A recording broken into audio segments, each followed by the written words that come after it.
গোলাপ গাছের মালচিং এর জন্য মাটি করছি। এখন আছে ঘেস, তারপরে মাটি, হাড় গুঁড়ো, সিঙ্গেল সুপার ফসফেট এবং সিউইড। এটাতে আমি মাটি নিয়েছি গার্ডেন সয়েল 1 বস্তা, ঘেস নিয়েছি 1 বস্তা, আর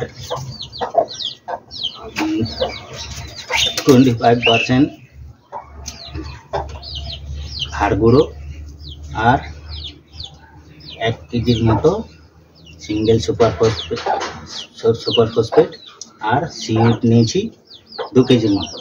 এটা মালচিং করার জন্য আমি এটা প্রস্তুত করছি, আর এটা তৈরি করে রেখে দেব 1 মাসের জন্য। অক্টোবর 15 তারিখ থেকে অক্টোবর 1 থেকে 15 তারিখ পর্যন্ত এটা মালচিং করা যাবে। ঠিক আছে, তাহলে দেখতে থাকো।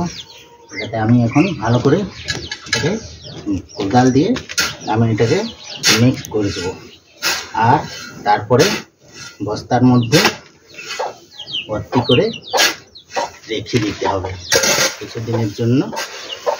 ভালো করে এটা মাটি তৈরি হয়ে গেলে, বেশিরভাগটা এটাতে ঘেঁস আছে, তার জন্য মাটিটা অনেকটাই ঝুরঝুরা হয়ে গেছে।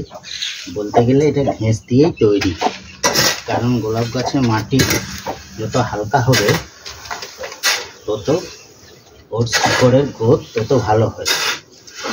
ওর শিকড় খুব ভালো দরকার, অক্সিজেন সাপ্লাই খুব ভালো না হলে গোলাপ গাছের গ্রোথ হয় না। এর মাটি তৈরি দেখে নাও, আমার গোলাপ গাছের জন্য এটা আদর্শ মাটি। তলা দিকে মাটিগুলো আছে, মাটিগুলো বেরোচ্ছে না। ভালো করে আমি এটা মিশিয়ে নেব, আর তারপরে বস্তায় ভরে রেখে দিতে হবে। যে বেরোচ্ছে সিঙ্গেল সুপার ফসফেট, এই গার্ডেন সয়েল, এর হিউমাস বেশি আছে, জৈব পদার্থের পরিমাণ যেমন বেশি থাকে, তাহলে সব মাইক্রো এলিমেন্টসগুলো এটা থেকে পাওয়া যায়। নাহলে আলাদা মাইক্রো এলিমেন্টস বা মাইক্রোনিউট্রিয়েন্টস সাপ্লাই করতে হবে। ঠিক আছে, রেখে দে। ঠিক আছে।